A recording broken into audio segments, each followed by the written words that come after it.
Now, the next one is a lot shorter and it can be told in many different ways. Sometimes it can be told to be scary and sometimes it can be told to be funny. But a rumour was started a long time ago and it grew into a full-blown legend that albino alligators were swimming around in the sewers underneath cities. And I think sometimes it was told as a precautionary tale to stop children hanging around them. But as well as that, someone might have tried to leave their pet alligator, not knowing how big it would get. They probably put it in the lake or somewhere like that, and it widely spread to the point where they were in the sewers. And again, it can be told to be humorous, it can be told to be a bit scary, it can be told as like a warning to stay away from the sewers. But it lasted for a long time and there was a lot of people speaking about it, some people very nervous.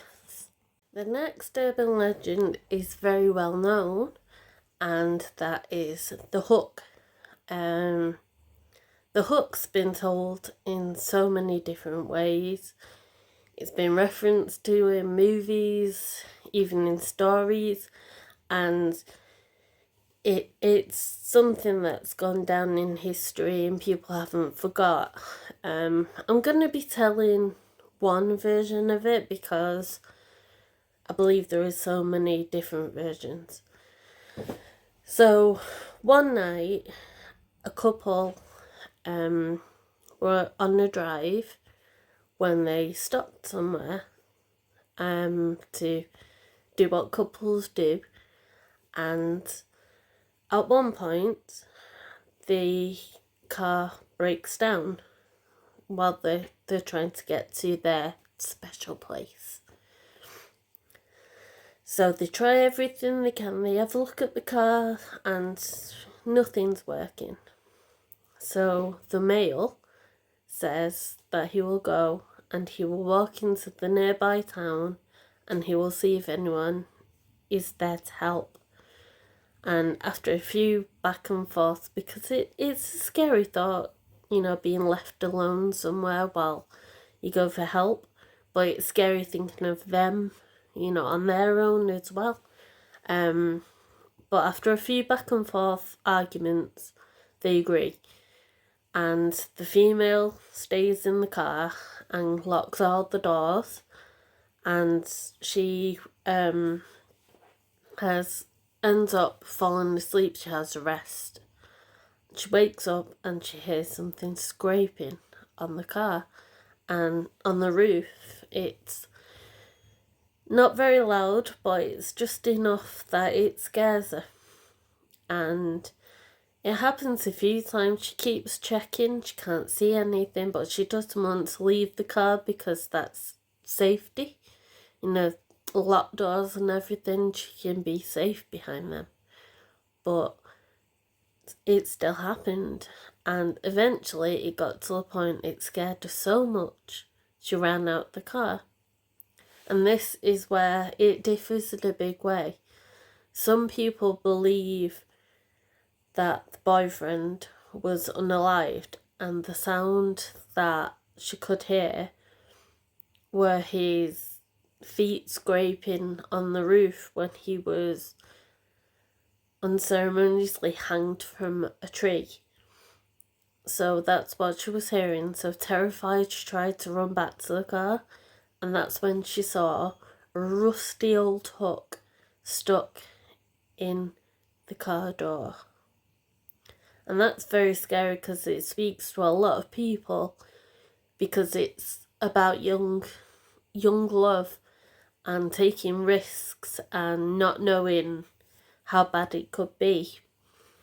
Hello again everyone, and today I would like to take a look at American urban legends, which you see written into cinema a lot, into books, into poetry, and I believe the legends surpass time more because they're written in so many different ways, but they always go back to this core legend. So the first one I would like to speak about is the Mothman. And the Mothman was first started in Point Pleasant in 1966. And it started when a couple were there and they believed they saw a completely black creature with glowing red eyes, and it was huge. It had wings. It was unlike anything they'd ever seen before.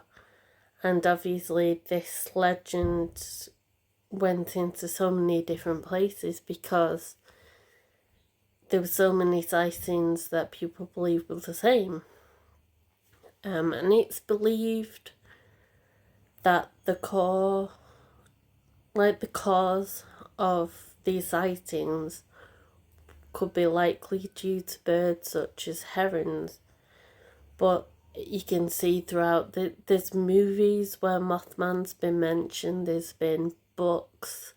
You know, it's something that's past time, and it seems that no matter, what explanation's been drawn, a lot of people still believe in the Mothmans these days, and they still see things that they believe is to do with him. Now, the next story is a lot scarier, and there has been so many versions and so many mentions in the past. It's gone down in history, and I don't think it's one of those legends that will never fully disappear, and that is the tale of Bloody Mary. So, a long time ago, there was a woman named Mary, and she lived in the forest, and she lived in a tiny cabin. And she used to find and create herbal remedies for a living, and she would offer them out to the people of a neighbouring village, and they would take them. But a lot of people would say they believed she was a witch, and that's where the name Bloody Mary came from. So no one dared accuse her or go after her. They just let her be, until finally they noticed that the children of the village started to go missing, and it was always at night. And there were a few people who would say Bloody Mary was to blame, but again, no one would dare accuse her to her face. But they noticed that she seemed youthful and beautiful, like she was invigorated by something. So one night, a miller's daughter was laying in bed fast asleep when out of nowhere she opened her eyes, got out of bed and started to walk deep into the forest. The miller's daughter's parents, the miller's wife and him, they both tried to restrain the daughter, but nothing was working.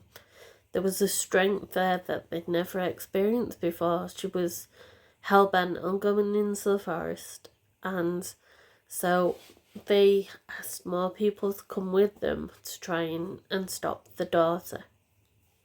And that's when they noticed a bright light in the forest, and they followed it, and it led to a floating Bloody Mary, and she was pointing what looked like a wand towards the miller's cottage.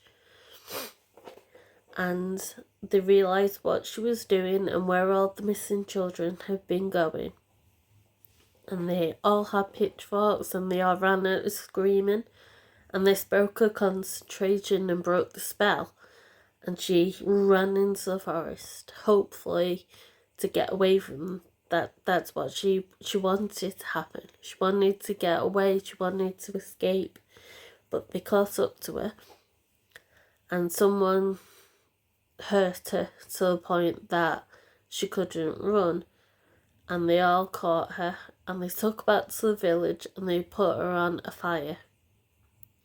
And before she passed, Bloody Mary whispered a curse that whenever someone uttered her name a certain amount of times into the mirror, she would appear and they would be taken too. So even though the witch herself was gone and the village was safe in that regard, their future generations would be affected by the curse as well, but it spread to everybody so that nobody could do that without Bloody Mary appearing. Thank you for listening to this short list of some of the American urban legends that I believe they have more of an effect on the rest of the world because they're the kind of stories that leave you thinking, whether it's for a terrifying reason like Bloody Mary, or if it's for a slightly more comical reason like the alligators in the sewers. Urban legends like this have surpassed time, and I really enjoyed speaking about them with you.